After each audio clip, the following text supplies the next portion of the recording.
Judging by the cover of this one, you're in for one hell of a time. A spooky, mysterious look, coupled with a sinister-sounding title, convinced kids they were in for a wild ride. But remember, it's Twistaplot we're talking about here, so you have to lower your expectations. The phrase, never judge a book by its cover, was surely brought about because of this series. Finding and reading a Twistaplot book is typically like biting into a donut, only to discover it's been filled with apple cores and Chinese newspapers. And camp out on Danger Mountain, you and some classmates are on a camping trip, and the story starts with you complaining that the trip sucks, and it was the nerds that picked this idea. Right off the bat, the book slams on nerds. See you later.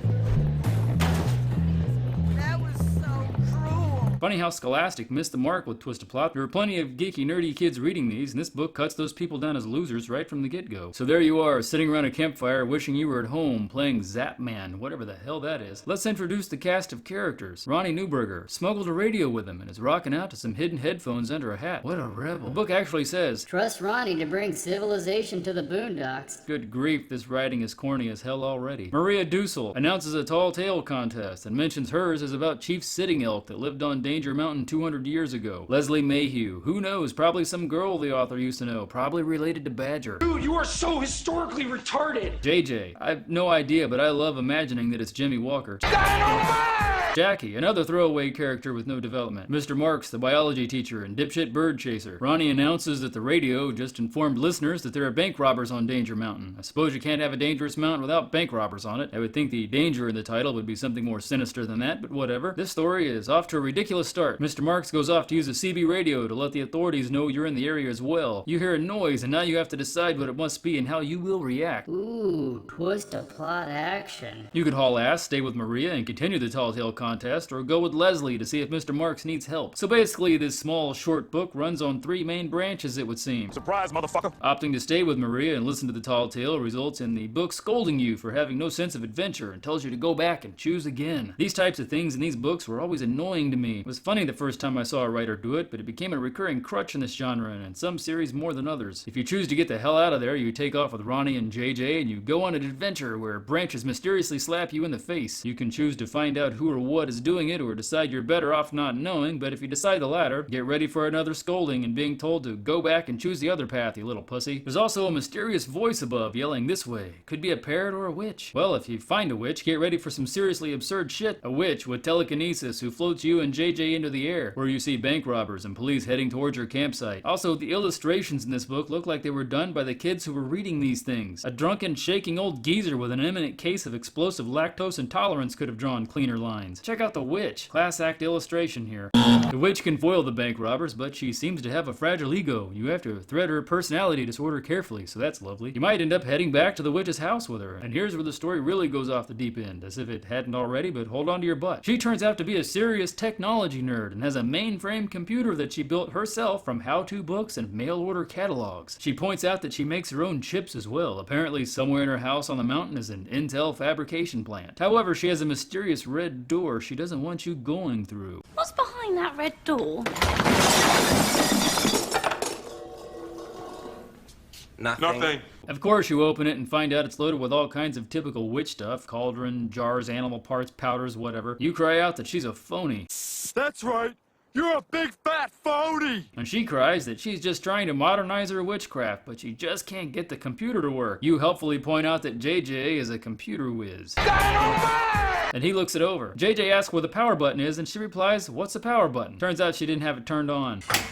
Jesus Christ! She warps you back home as thanks, and you and JJ get checks in the mail saying you've each won a sweepstakes prize of $5,000. But since neither of you ever entered one, you assume it was the friendly witch in her computer that did it. A hacker witch who knows how to break into sweepstakes and create fake winnings checks and rig the game, but who also doesn't know what a power button is.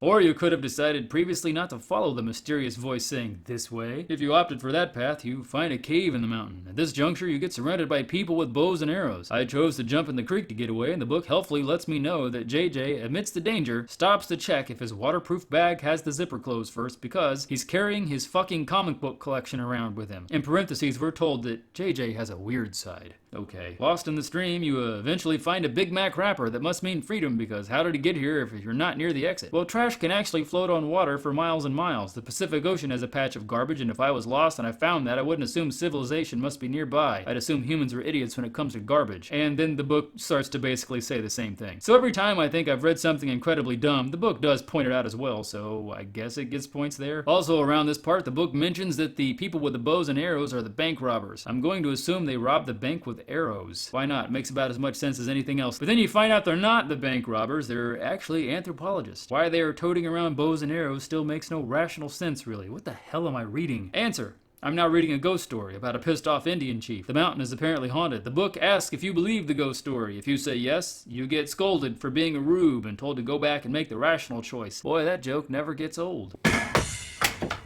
Or in another path, the bank robbers catch you and you discover they didn't have bows and arrows. They were tent poles because that's how stupid you are. At this point, I really don't know who had bows and arrows, and I'm not certain this is of any importance in my life anyway. Maybe it was aliens. Oh yeah, that backpack full of comics? The bank robbers just so happen to have the exact same backpack. What are the odds? And you can switch it out to get the money and piss JJ off for losing his comics. So the setup about the comics actually did have a payoff, albeit a very unlikely one. If back in the beginning you decided to go look for the teacher instead of just running off, then you have to choose between 3 trails, one of which leads to a nasty outhouse undoubtedly filled with rancid witch turds. One of the paths winds up at a mine, helpfully called Indian Treasure Mine. This, however, like many other choices in this book, is just a loop back to another previous section, so don't get excited, you already read it. The third path leads to the teacher, but also potentially the bank robbers, whom you can attempt to convince you've exposed to bubonic plague, because why not? And you get scolded for being dumb enough to try and trick someone with bubonic plague. The jokes just keep coming. Oh wait, it gets better. You, your classmates and teacher, and the bank robbers are now confronted with a UFO that has the flu and is sneezing. I am not making this up. That is what is written in this book. You are captured by aliens who do things based on your bodily noises. Sneezing, burping, and knuckle cracking cause them to perform specific actions. Appears the aliens didn't have any bows and arrows though, so my previous random assumption of aliens being in the book was on the money, but a bit wide of the mark. Oh, there's another branch too, where you chase your teacher off a cliff while hunting for a duck and find out he's actually a cop. For fuck's sake, whatever. Some endings you might get in this book include being congratulated for knowing how to count change, being stranded in a massive tree by a mentally ill witch, being saved by police officers with allergies, tackling a wasp nest because you and JJ thought it was Ronnie, being killed by an Indian ghost that makes the walls of a cave close in and crush you, stranded on a cliff with your teacher after chasing a bird, being launched into the air and tossed into the lake by the witch, tipping a canoe over in front of the bank robbers. Look at that illustration. The person in the back is just like,